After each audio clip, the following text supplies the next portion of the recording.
Hello, everyone, and welcome to our next webinar, Logistics in Motion. We started this webinar in the beginning of March due to COVID-19, of course, to bring information to everyone in Canada and around the world. And my name is Arnon Mello. I'm the founder and president for MELLOHAWK Logistics, and we have been honored to receive so many great speakers on these webinars, and we try to share with you some of the latest information in supply chain and bring some new insights and promote the businesses that the Canadian government or business in Canada in general has to offer to exporters or importers. So today will be a fantastic webinar with Darcy. So welcome. We have a little agenda. So I always do a little introducing MELLOHAWK and what we do, and then we'll talk about the latest news in supply chain around the world, and then we'll go into our guest speakers presentation. So Peter will be reading the bios, and of course with me today is Peter Hawkins, my vice president and co-founder of MELLOHAWK Logistics. So thank you, Peter. You're always in the background, but today you are on camera. Wow. I know, with a nice jacket. Absolutely. We'll talk 2 seconds or a little bit more about MELLOHAWK. So MELLOHAWK was a company that Peter and I founded 17 years ago.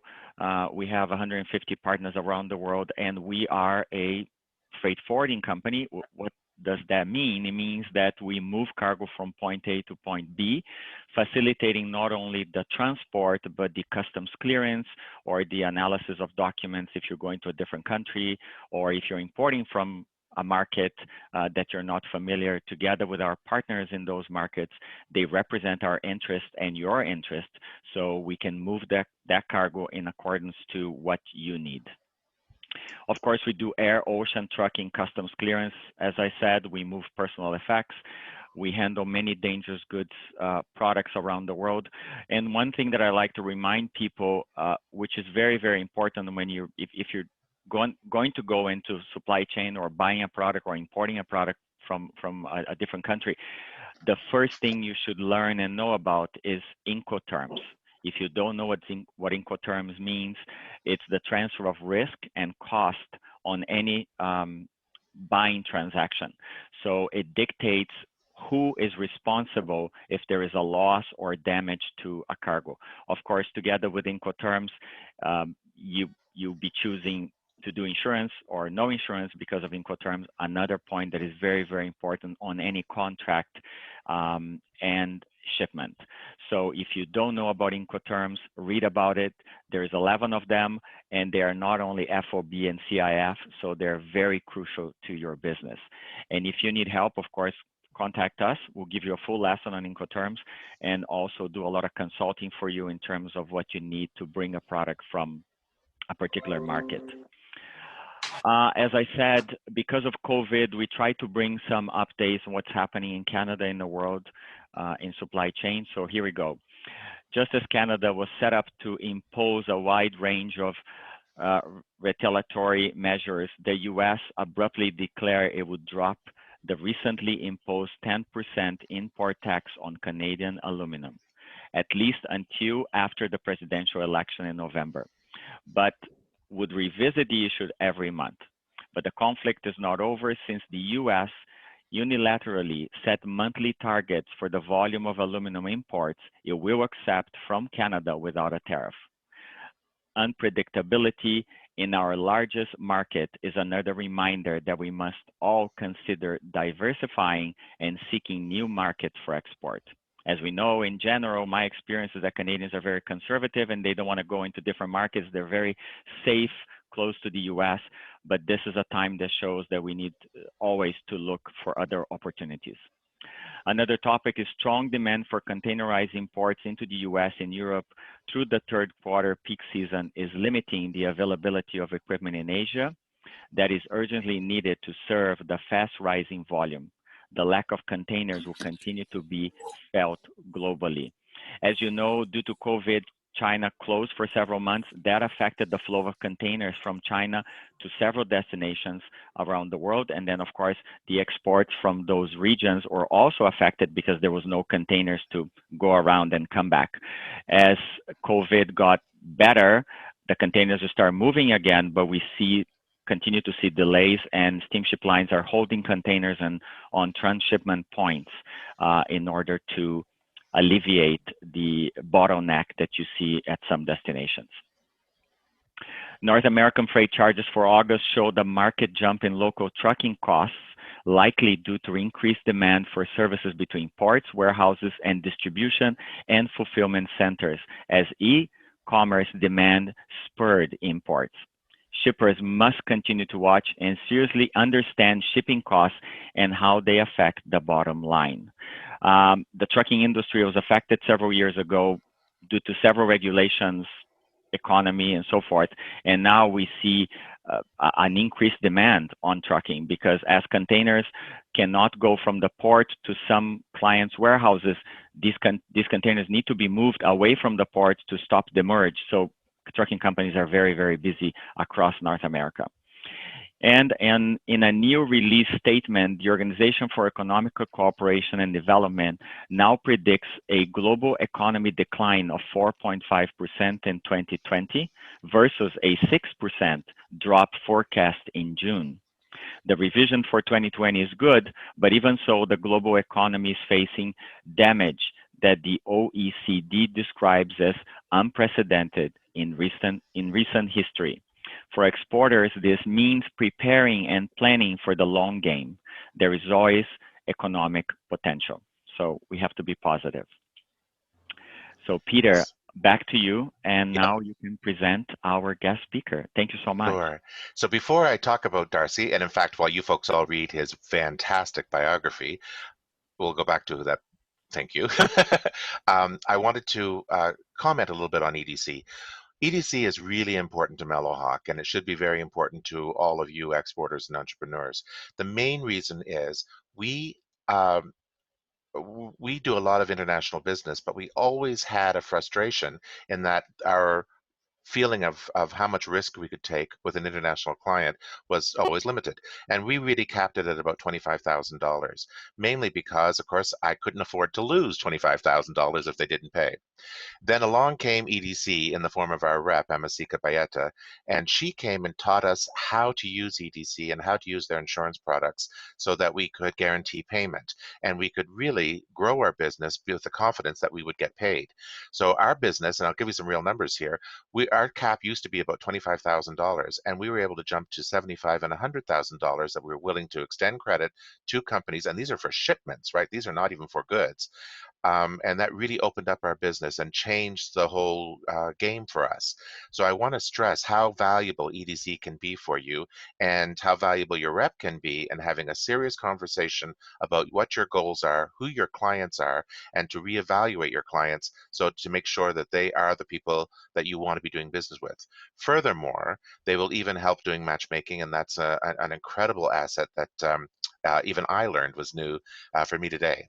So now, without further ado, I want to introduce Darcy Ferron. He is the Chief Representative of EDC for Europe, Middle East, Africa, and Latin America. He has a long history of international credit and trade with the Canadian Commercial Corporation and as Director of Business Development for the Forum for International Freight Trade Training, as well as authoring an export finance guide for EDC.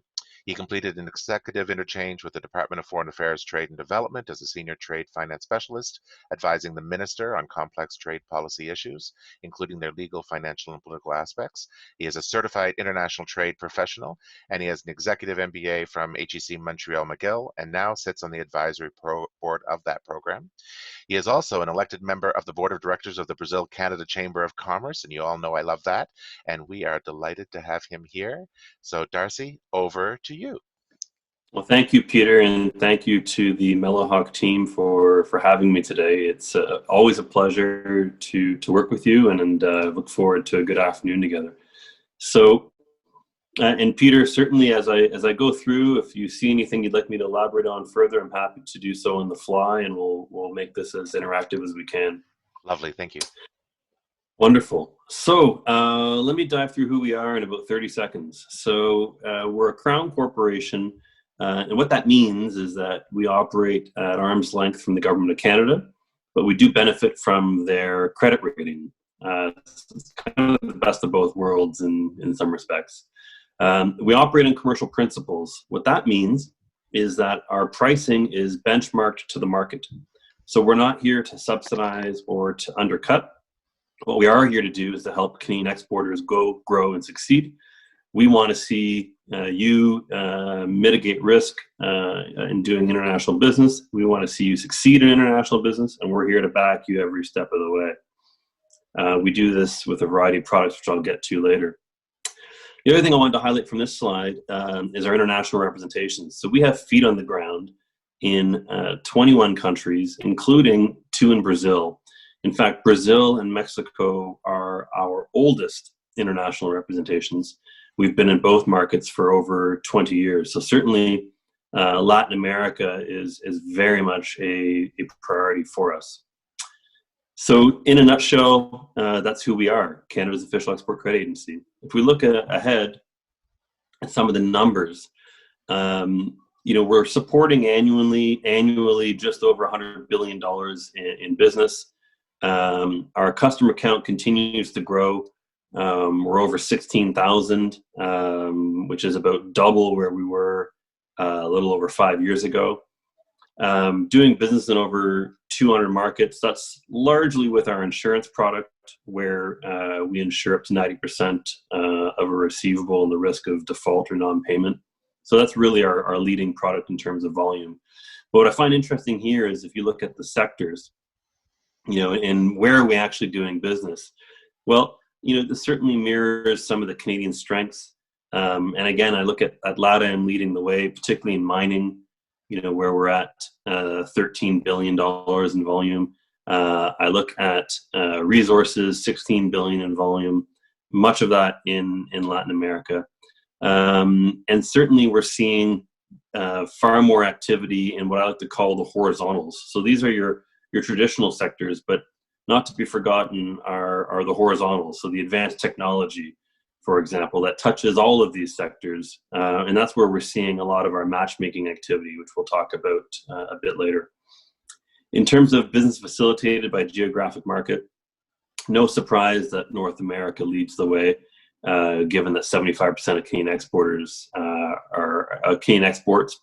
going to the US. What this means in actual numbers,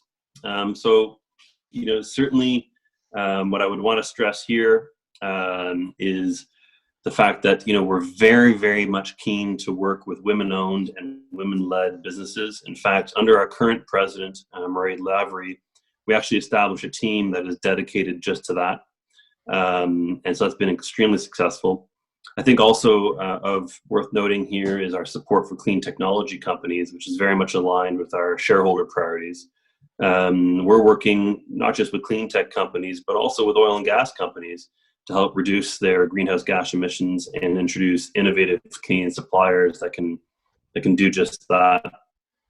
And one thing I would touch on there is that these aren't just big player suppliers we're introducing. These are very much small business suppliers. We're working with Canadian exporters, whether you're 2-3 years into your business or 20 years into your business, regardless of size or location. So I think that's key to note. The other thing I would want to highlight here is that our volume numbers, when you look at 102 business, $2 billion, we're supporting business and exports, whether it's a direct export or an indirect export. So it can be a Canadian company selling to a Canadian company who is, as a result, able to export thanks to that supply. And I think it's an important point to raise. So in a nutshell, what we're trying to do is we're trying to make international trade easy. And hopefully we're being successful in that. And hopefully for those who have experience with us, you're seeing some value there. You can see the 6,000 SME transactions supported and the 16,000 customers served. The vast majority of those customers are small businesses. So looking ahead of our solutions, I like to bucket it into 4 general categories. So number 1, financing. We're helping Canadian companies get access to capital, whether it's directly from us or whether it's in risk sharing with banks so that they can provide more capital to Canadian companies. Insurance, we're there to lower the risks of doing business product. It's been the staple of EDC since day one when we were founded. Our knowledge business, You've probably heard of Peter Hall, our chief economist, who's on the television a lot. He's delivering lots of webinars, crisscrossing the country, certainly pre-COVID. His shop drives a lot of expertise that we share on our website and in conferences and in person as much as we can.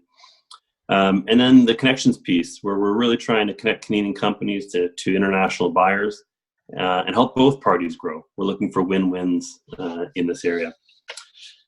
So I think that's enough about who we are. I don't want to labor that point too much. What I want to talk about is what we're up to.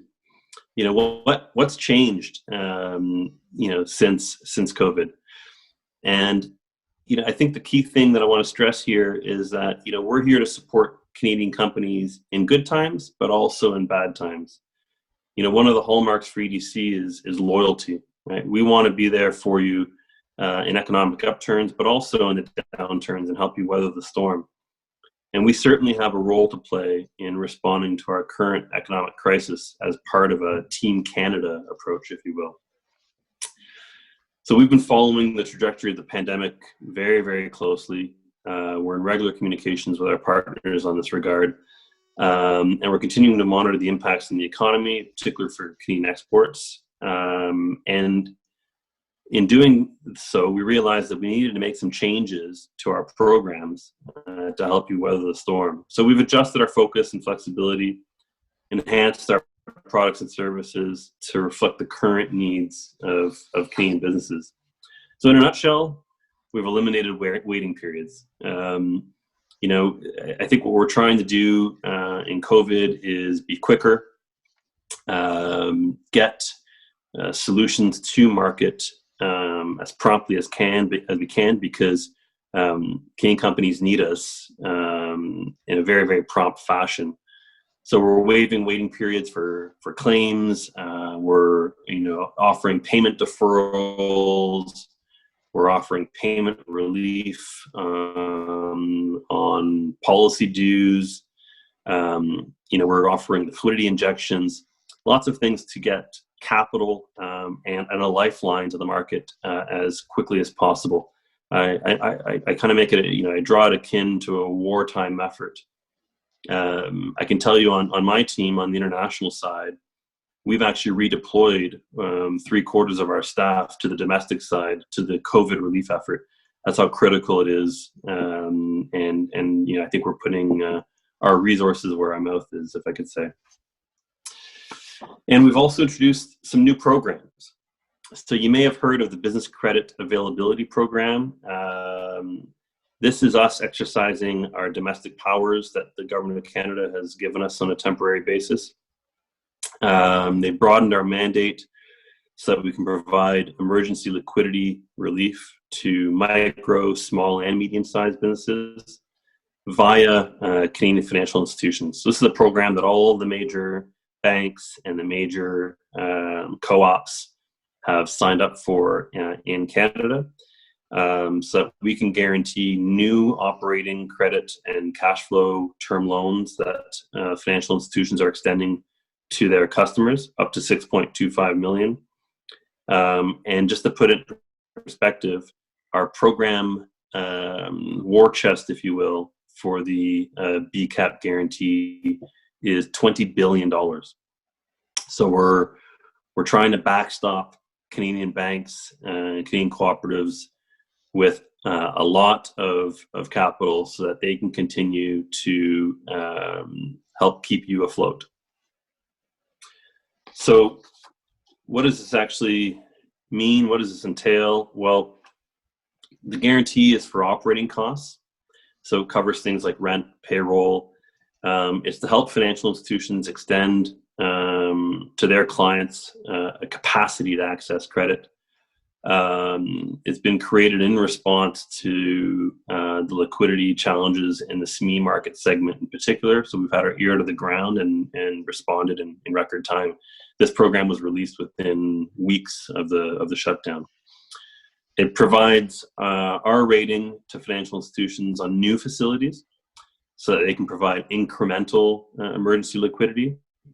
So it's not to be used on existing facilities. The institution has to set up a separate facility for net new funding. Some features. Basically, what we're asking for of the banks is that they have skin in the game. So if we move to the next slide, we're looking at an 80% guarantee to the financial institution for 1 year with a flexibility to renew. And I think that's a very strong likelihood. I think COVID, unfortunately, is here for a while. And it's relying on the bank's due diligence and the bank's processes. And the reason we've done that is so that this can get rolled out faster. We didn't want to reinvent the wheel, and we didn't want Canadian companies to have to deal with two counterparties. So we're there in the background, backstopping the banks. You deal with the bank, and they get the credit out, and we stand behind it with our 80% guarantee. We've come up with a very reasonable guarantee fee of 1.8% and a 6-month fee payment deferral. Again, as I was speaking to earlier, we're trying to push, let's say waivers as far back as we can. So again, the bank has skin in the game, but we certainly have the lion's share of the risk, and we hope that this is something that, if you're experiencing liquidity challenges due to COVID, that you have an opportunity to take advantage of, and it just involves a quick phone call to your bank. As I said, they've all signed up for it. So internationally, let's talk about Brazil for a second. And in addendum, I've offered some insights into other key Latin American markets where we're active. So we've been an active financial player in the Brazilian market since the mid-1960s. We're able to provide solutions tailored to local needs. So, for example, local currency denominated financing, which is actually a pretty big strength of EDCs, I got to say. And what does this mean in terms of numbers? Well, this is 2019 data. So 2.6 billion in volume, almost $400 million in volume. So, the 400 million we're looking at lending, and the billion we're looking at a lot of insurance activity. 352 customers served, and again, look at that, the lion's share were small businesses, and not surprising, I think, in terms of the segments served. We have a lot of experience in working with commercial lenders, export credit agencies, multilaterals in this market, and we try to offer solutions that are complementary to those available in the Brazilian market. So 2 offices there in Sao Paulo and Rio de Janeiro, staffed by 2 fantastic representatives. So I think it's safe to say that Brazil is an important market for us and for Canadians. It has been for a long time, and that's why we're there. And we're no different than a commercial bank, in that we follow our customers. So if our customers tell us, as they did many, many years ago, we need you in Brazil, well, we go set up shop. Now, the COVID story in Brazil is kind of difficult, right? This is data from this week.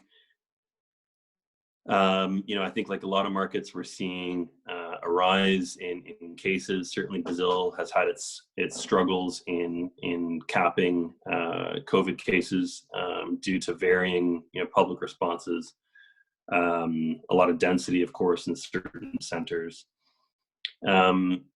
And certainly Brazil's felt a lot of economic pressure in recent years. Here, I just show a quick chart that illustrates the falling spreads in the real, and it really took a hit starting in March. So definitely major COVID issues. And if you look in the next slide at some of the numbers, well, look, this is a market that's gone from economic depression basically to starting to emerge, and then COVID hits. So I think from a numbers perspective, the outlook is challenging. Excuse me. Lots of reform on the agenda. It's quite ambitious. Progress is slow. And there's certainly a drag in confidence when you look at the finances and the debt in terms of getting onto a more sustainable path. So certainly the Bolsonaro administration has its work cut out for it. I kind of look at this as the glass half empty picture, because you can't lie from an economist's point of view that the numbers in Brazil haven't been pretty in recent years. But if you go on the ground, which is why we're there, the pulse from the ground is more of a glass half full type picture. And if I look at the next slide, we've got the fastest recovery in Brazil of any of the emerging economies. So yes, it's still a drop of 5.6%. This is actually from the central bank's weekly survey.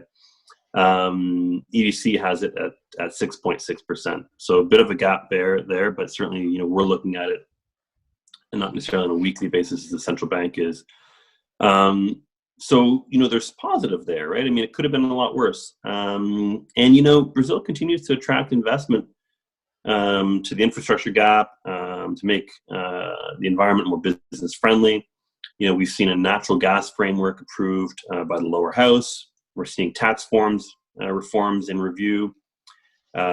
We've seen reduced bureaucracy, increasing transparency, all things that are good for a future business climate. I think too, the COVID-related emergency assistance programs that were really directed at the vulnerable populations, they've prevented a much sharper drop in economic activity than we might have otherwise seen. So, certainly I think there's some positives there. I think we're, in terms of the concessions, lots of new concessions coming up, some privatizations planned for the year. We're going to talk about that in some of the opportunity sectors that we're seeing there at large. But I think that's an interesting story. And then, the trade agreement discussion with Canada, I mean, those were talks that were going very well. There was a lot of dialogue, and then COVID hit. So I think, much like any other trade discussion, a lot's been on pause since COVID, as every nation has had to focus down and deal with the crisis. But all to say is there was a lot of good momentum there pre-COVID, and I certainly hope to see that resume. So all in all, it's not that bad of a story to tell, and I think there's some optimism certainly from our people on the ground. Now, if we look at opportunity sectors, let's kind of bucket this as best we can. And I would characterize that, these next two slides, I mean, these are talking about export opportunities for Canada, either direct or indirect, depending on your channel and your industry. But EDC is there to support export contracts. We're there to support Canadian direct investment abroad. And so here's what we're seeing going on in the country, if you will, from a 30,000 foot level. So infrastructure, 22 airports in 3 clusters. We're talking about the north, the south, central block, 2 biddings in Natal and Campinas, for $1.454 billion. This is, let's say, over the next few years. We've got railway corridors, which should help export grains through the north region. It should help outflow of the Midwest agribusiness output by connecting it to the port of Miritituba in the state of Para. There's also the West-East Railway, which would allow iron ore produced in the region and grain output of the west of Bahia to be exported through the South Port. So you start to see kind of the trade picture evolving, right? Highways, including Dutra, which would link Sao Paulo and Rio. Ports, we're looking at auctions for privatizations in the Port of Santos, Vitoria, São Sebastião, particularly in the southeast and south regions. So, these are obviously long-term plans. There can be delays along the way, but I think it speaks to my earlier comment about a climate for investment and certainly a lot of opportunity. And then, let's look at outside of infrastructure. In terms of oil and gas, telecom, power. I mean, there's also water and sanitation projects. I think that telecom's an interesting one. The spectrum would be made available in 4 different frequency bands. Gas is always an interesting one. Where the House approved in September a bill that aims to break Petrobras's monopoly over the natural gas market and further open, the sector to private competition. That could produce some opportunities for Canada. I think you look at the power side. There should be quite a bit of investments going in there. Several billions of dollars. There's the potential privatization of Electrobras pending Congress approval. So there's a lot going on. And Darcy, if I can just interject too, in a lot of these huge projects, there's lots of room for SMEs. So if you make a part for a heavy machine, if you, I see Yaron here, so with who's creating these wonderful lithium batteries that are green lithium batteries, if you could possibly imagine. There's lots of opportunity in the market for SMEs to sell to the people who are building this stuff. And so I don't want anybody to ever think when they see these huge numbers that there's not something for them. It really means you have to investigate and find out, okay, so who has that concession? What are they doing? What can I sell them? Do I have a product that fits them? It really does mean that you have to do some research because those opportunities are there, but we are talking macro numbers. That's a terrific point, Peter. And if I may take a little bit of a tangent and just share a quick story. I remember when I was covering the transportation sector for EDC, I was in Dearborn, Michigan, meeting with Ford Motor Company, and I'll never forget, the treasurer, saying to me after we had done this elaborate presentation, saying to me, "Look, you don't need to introduce me to tier 1, tier 2, tier 3 parts, suppliers. I know everything there is to know about, resins and connecting rods and all these traditional automotive parts."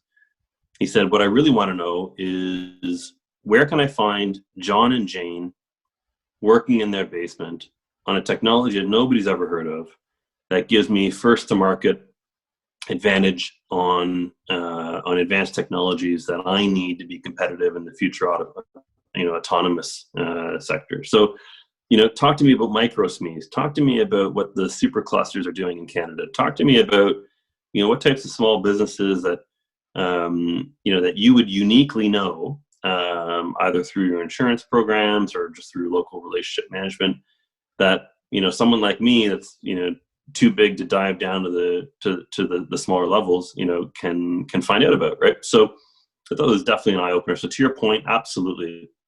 Whether it's a direct export opportunity or an indirect export opportunity, there's lots of great plays, I think, for Canadian SMEs to step up to the challenge. So I completely agree.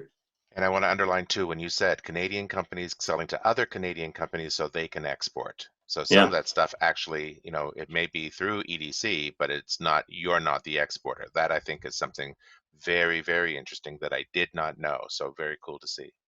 Yeah, I mean, we spend a lot of time trying to understand supply chains and how we can help them grow. Again, our mandate is to help Canadian exports grow and succeed, and we do this through a variety of different angles. And it's not just with the big players. If I am to talk about the big players for 2 seconds, certainly in Brazil, there's an active presence of well-known Canadian investors.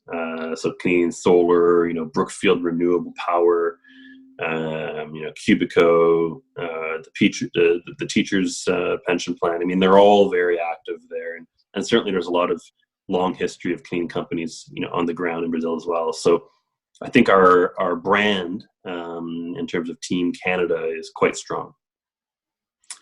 Yeah, let me just say something there. So I've been on 6 trade missions, and I will tell you that Team Canada brand is gold, and it's gold for an interesting reason. It's gold for quality, not for price, not even for ease of doing business, but for the quality of the product. And I think that is something that I've seen over and over again, is that people are willing to seek out the very good quality products that people are producing here. And that's something for everybody here to keep in mind. Let's Yeah. carry on. And one of the things that, yeah. that helps is, so we collaborate a lot with the Trade Commissioner Service. I can't emphasize that enough. I could have said that on every slide, quite frankly. They're a huge partner of ours. We're co-located with them, and we very much rely on each other to wave that Canadian flag. So just want to emphasize that collaboration. It's certainly a door that's open to In fact, everyone on this Darcy, can you call. take just 1 second and just tell the distinction between the two, though, because we have that question came up.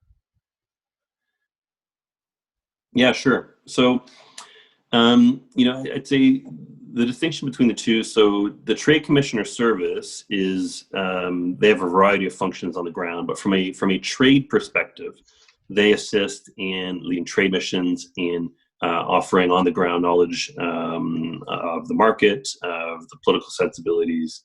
What they don't offer are financial products, right? Yeah. So we step in with risk-taking ability, whereas the Trade Commissioner Services is more of a knowledge, information, sort of on-the-ground representative.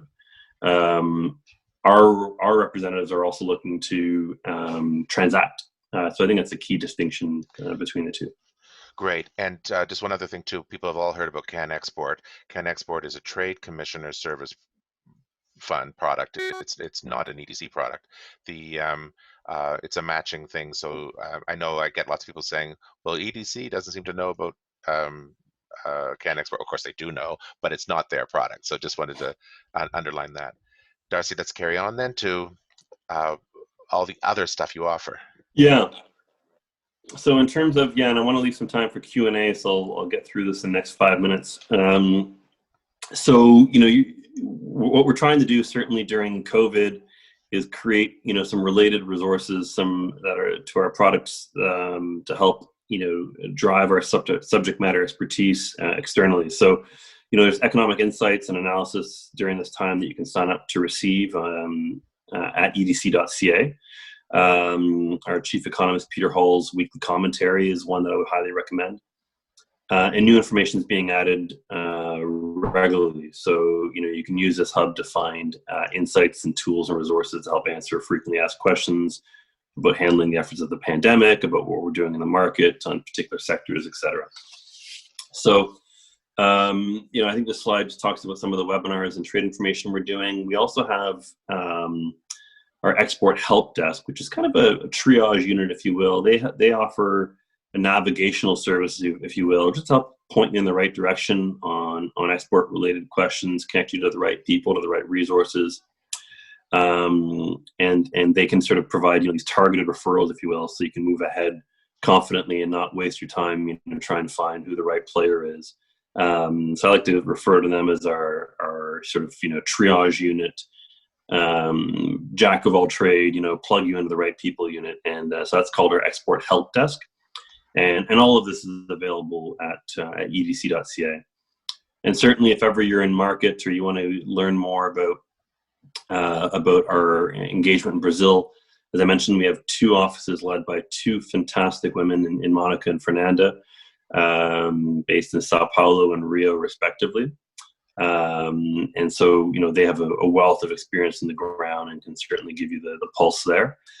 And then you'll see when we circulate the deck, I've added in addendum, our offices in other LATAM markets. The last thing I'd say is, you can sign up for if we can go back 1 slide, please. You can sign up for a My EDC account. And what that allows you to do is stay up to date on all of our resource offerings, changes to programs, on-demand webinars. You can get in touch with account managers. There's a wealth of resources there, and it takes all of 30 seconds to sign up. I think you'll find that quite beneficial. So if you don't have one already, I would encourage you to sign up for a My EDC account, and you can reference this MELLOHAWK event as how you were directed to the account. So I think with that, I'd love to answer some questions, Peter. Oh, do you know what? Can we just flip through, because you did tell us about some other key markets that people are Sure. interested Yeah. in. So, Arno, Okay. can you Yeah. just Sure. Yeah. If we have flip time, I'm through? happy to Yeah, flip through. we do want to show Okay. that, just because we ship to all these countries, and we want to show that. Just give us an overview of just Chile and Colombia and Mexico. Absolutely. Okay. So Chile. Let me give you sort of a 30-second blurb on each. So Chile, led by my friend Christian Darroch.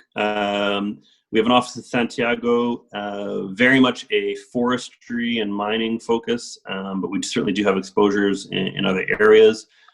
Chile is a huge success story for us. Lots of very stable business. It's a great market. And, in terms of our international obligors, it's actually one of our largest hubs. We've got a lot of relationships in Chile, so definitely a success story there. Colombia would be next. Colombia, again, fantastic mining market, but also fantastic infrastructure, light manufacturing, resources market. We have an office in Bogota. And we actually head our Caribbean coverage out of Bogota as well. Oh. So led by Izalba Zunza, fantastic chief representative. We have actually a couple of people there, and I'd say Colombia has been a good success story for us as well. Mexico, very, very long history there in transportation, in oil and gas, in retail.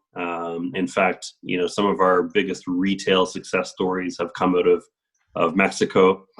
Our country head, Jorge Rave, is doing a great job there. And our regional vice president, Nathan Nelson, is also based in Mexico City. So definitely an important market. And as you can tell from the volumes, they are significant. And then the last would be Peru, led by my friend Rafael Castillo. So here in Peru, again, very strong mining market. Also, and through all these markets, we have very close relationships with the banks as well, as we promote Canadian companies. So Scotiabank's, highly present in all of them. Peru's a market where, certainly hitting above their belt in the mining sector. We've had lots of good matchmaking events here. And I think, they're poised for success coming out of COVID. So Rafael's leading our efforts there. And those, along with our office in Brazil, of course, are our 5 representations in Latin America. So I'll tell you something too about Peru. Peru is our fastest growing destination in MELLOHAWK. It has been hot, hot, hot, and they're paying fast and furiously. So currently we're loving Peru. That's great. Yeah, I love Peru as well. The food's fantastic. The traffic's terrible, but if you can get past that. Oh yeah. Well, Arno and I often say that in all the countries we've traveled in our top 5, Peru lands there. So it's everybody wants, let's shout out to Peru, which is wonderful. Absolutely. I just want to comment on one of the benefits too. When you talked about Peter Hall's weekly economic update, I read that every time. Totally worth it. Everybody should, take advantage of that when you get it. And I also wanted to know if you could give Darcy a quick little example of BCAP. We've had one client say that she was talking to the Royal Bank and she was struggling because they don't have a clue. And so could you just give us sort of an example of how that works? Yeah. So, one thing I want to stress there is, as a former banker myself, where you see the greatest level of turnover is at a bank is at the small business account manager level, right? It is what it is. I mean, the average tenure in these jobs is 2 years or less, right? So what does often happen is the impetus is almost in the client sometimes to, educate their banker. Hey, BCAP's available and you may not be aware of it, but here's where you can find the resources, and you point them to EDC's website or connect them with your EDC account manager who can then call the banker on your behalf. Because we do see that. Certainly it's a high turnover role. And, these account managers are juggling every product, right? It's not like when you're a mid-market or a corporate account manager and you're able to specialize. As a small business account manager at a bank, you're dealing with everything from credit cards to deposits to, letters of credit, you name it, right? And so it's tough. So they should talk to EDC first and say, I'm interested in this, I'll approach my bank now. Would that be the best route? So I think either avenue is good. I think, if you have a strong relationship with your banker and he or she is aware of the BCAP program, fantastic. If they're not, don't hesitate to leverage us. We have account managers that can happily pick up the phone. We're there to support you. I think the key here is, and I would stress this, is, we rolled this out in record time. So, normally when we roll out a new product, we would be able to engage in a cross-Canada tour, training missions to the banks. We had none of those opportunities, right? Because COVID hit and we needed a solution out there fast. So this got rolled out in record time. So it doesn't surprise me that, there might be some small business account managers that don't know about it. But in terms of an example and how it actually works, so it should actually be pretty seamless. We're stepping in with the 80% guarantee. The paperwork is done through a master agreement that is between the banks and EDC, so it should be pretty seamless to you in terms of reaching out to your banker and setting up a new facility as you normally would. The difference being is that now there might be more appetite because they're majority risk sharing with us. Yes. So the goal wasn't to create a complicated process where you have to engage with both sides. But as I said, if you're not getting the support you need, certainly an EDC account manager can help with that. Okay, perfect. And we had to, how do we refer to as a service company offering? Diego, can you interrupt and just give that question? I can't read the whole text. Yeah. So how to be referred by EDC as a service company offering to structure foreign investment and business development in South America? We got that question on the registration form. And so it's somebody providing foreign investment and business development in there, and strictly as a service. Can they be an EDC client? So we support exporters of both goods and services. Absolutely. We're in fact, we were, I'd say, one of the first ECAs to step up and support the services industry. So absolutely, you can still be an EDC client.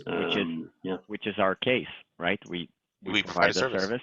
Yep. And you support us. And actually, I want to talk about that, going back to what Peter said in the very beginning, told the story, how we found you and how you changed our perspective of risky markets for us. And I want to stress to everyone how easy it was. And we're part of a video from EDC. We are the poster child for this Trade Protect program.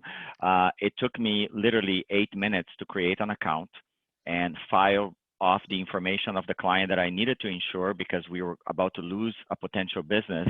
And I got a response back and we were insured, and it was very easy. And really, I can't stress enough. Sometimes you think, oh my God, I'm gonna get financing on my receivables, right? I'm venturing into a weird market and I don't know the market.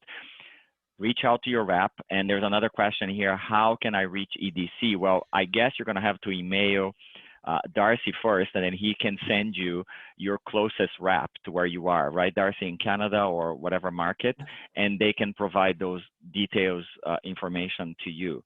But it was amazing, and how easy it was to get set up with EDC. I can't stress enough. People need to contact them and ask the questions.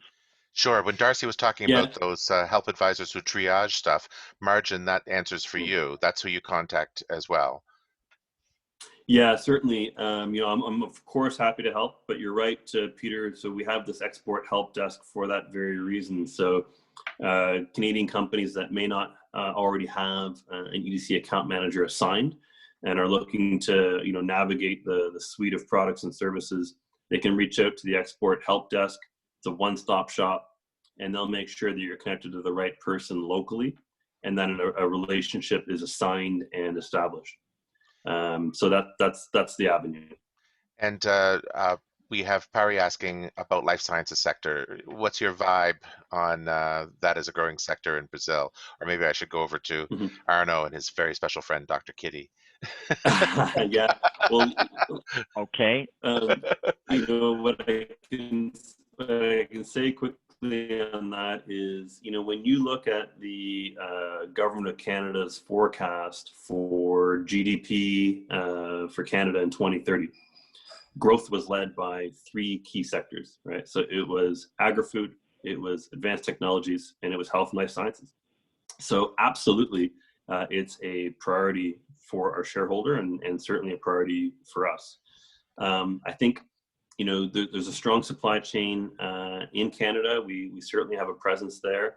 I can't say that we've had much of a presence in terms of lending money to, international obligors in health and life sciences. I think that's something to come. But currently in our international portfolio, it's not a big piece of the pie, to be honest. But I think that's something that we'll see grow over the years. Certainly, as when you look at some of our sister organizations like Invest in Canada, for example, that is looking to attract foreign direct investment into Canada and play the role of intermediary, if you will, between all the government resources available to attract investment and the particular constituencies. Certainly, they would tell you that health and life sciences is very much an active sector there. So I think it's certainly one that has tremendous growth opportunity. I agree. Just because of all of our Brazilian relatives, they're interested in every vitamin that ever existed ever, and so I think there's great potential there. Darcy, can you comment? I know we talked about COVID and talked about all the benefits EDC brought on this crisis to Canadian companies, but really, how was your perception of the jump that people realized what EDC could do for them at this time of crisis? Did you really see like a huge jump in numbers that people were reaching out to you? Oh, for sure. And quite frankly, it didn't need to be COVID. It could have been the economic crisis in 2008. It could have been the recession, in the early 80s, in the early 90s. Any time that there is economic downturn, the appetite for risk mitigation products increases, right? The story I like to tell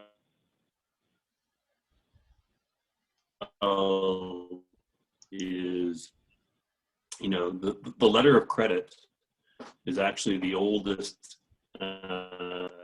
bank instrument on the planet. It actually dates back to the time of the ancient Egyptians. And it's been trending down for years. But every time, and people realize, wow, this is actually pretty important, right? So this is just another example of that, where COVID hits, and certainly allowances for bad debts go up, provisions for bad debts go up, and companies realize, geez, I wish I had mitigated for this already, right? And so we start seeing a massive uptick in volume. When COVID hit, April, we were seeing daily volume that was equivalent to 2 weeks of what we used to see pre-COVID. We actually had to, who were familiar with our systems and didn't need any training, and we redeployed people domestically from international offices to our domestic offices within days to deal with the volume. So absolutely, anytime there's a crisis, insurance, risk mitigation products become high demand. Very interesting. We had one more inquiry about hand sanitizers. Actually, I can answer that too, Martin, because we ship a lot of hand sanitizer around the world, and there are many players involved with this. So the potential is there, but really it is a case of you shopping around to find a client. And that can be hard, and keeping in mind the percentage of alcohol was also an issue. Peter, another issue with hand sanitizer is that some Canadian companies have a license to produce it for Canada, and that, depending who you are, what kind of hand sanitizer you're producing, we came across companies that were ready to export, and they could not export to the U.S. market because they didn't have the license that allowed them to sell outside of Canada. So it's a very delicate product. PPE right now, it's full of licenses, full of restrictions, which I learned through a client of ours, because, you know, of course, now is the time to sell hand sanitizer to the world. But it was shocking to me that they didn't have the specific Health Canada, I'm going to say Health Canada, I don't remember exactly what it was, but they couldn't do it. At the very last minute, they found this out. Right. Very, very frustrating because, of course, they had a guaranteed sale, and then it couldn't leave the country, and so we have to be looking at that. Darcy, one thing I want to draw your attention to, I see quite a few interesting people here. Peter Erickson is here. He's the new honorary consul to Belo Horizonte. And yes, exactly. Hello, and Peter. so wonderful, Peter. And I Congratulations, see Peter. Yeah. And I also see Bernadette Fernandez, who is a wonderful matchmaker from the Maritimes, and Paula Sad from the BCCC, former president and a matchmaker herself. And I want to draw attention to these people because they have clients who should be talking to you.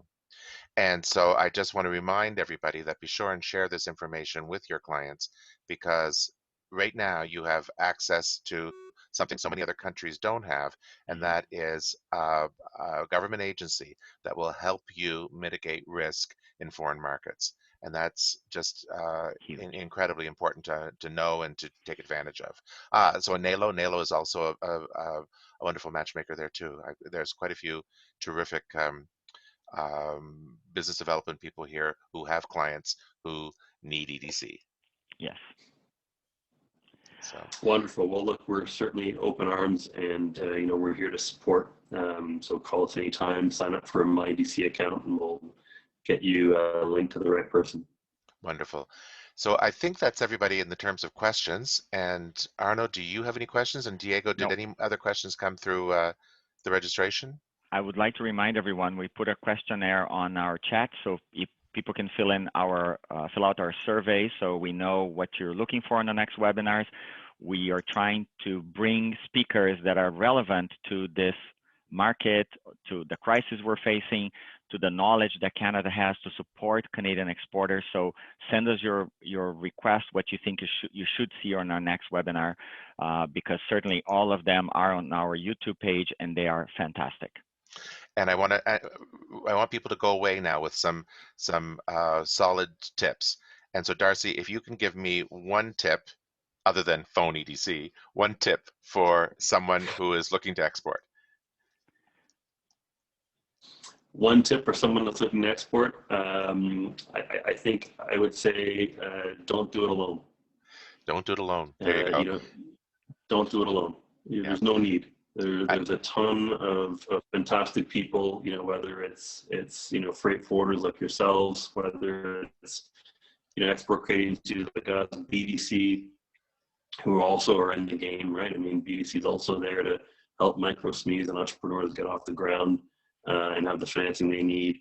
Don't do it alone. There's a lot of great support. There's a lot of great resources, and yeah, the incremental risks of doing business abroad are significantly greater than domestically, right? So I would just cover your bases and you know, leverage the amazing support available in Canada.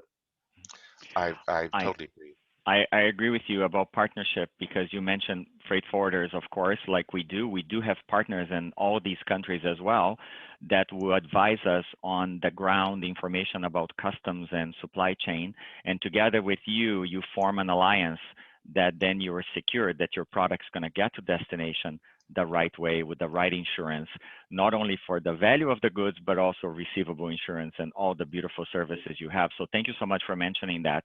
I do raise the flag to freight forwarders because we play an instrumental role in getting product from point A to point B. And some people in some markets don't value what we do. And I continue to say how important our jobs are to trade. And I just want to stress in that same vein that I talk to people every day who do value what we do. So we have a glass half full and a glass half empty here. But what I believe is that we are often the first step when it comes to identifying fraud and potential pests, terrorism, risk that you don't have to take. But what I love about this, what Darcy has said, is you don't have to do it alone. You have partnerships everywhere.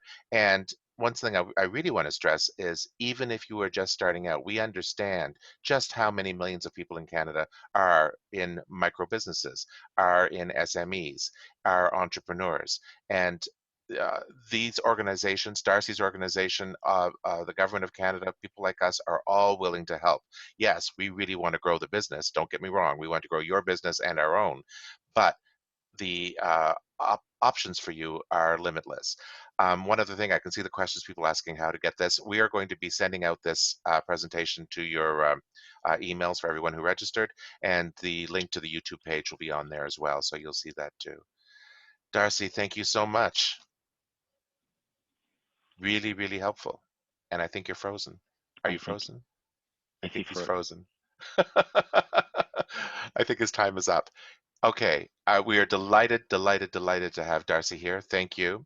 And thank you all for joining us. It is,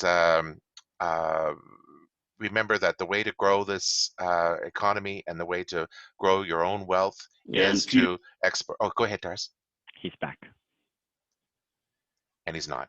Okay, so I want to remind everybody that this is a great opportunity for you to diversify your market too, because while we have the giant market beside us, we have the whole world, and we should really take advantage of that. Oh, we have a hand up for Laura. Laura, do you want to ask one question before we move forward? I don't know if Darcy can hear us. Maybe he wants to get out and come back in. Maybe there's a connection issue. I'm not sure. No, but we're also wrapping up too because the time is up. So anyway, thank you so much. We really appreciate everybody being here. And, you know, obrigado, gracias, muito obrigado, merci beaucoup. Thank you all for being here. Just lovely. Oh, Laura, thank you very much. We got that message. Thank you. We're going to leave the chat up for a little bit for the questionnaire. If you can please fill it out. And thank you so much.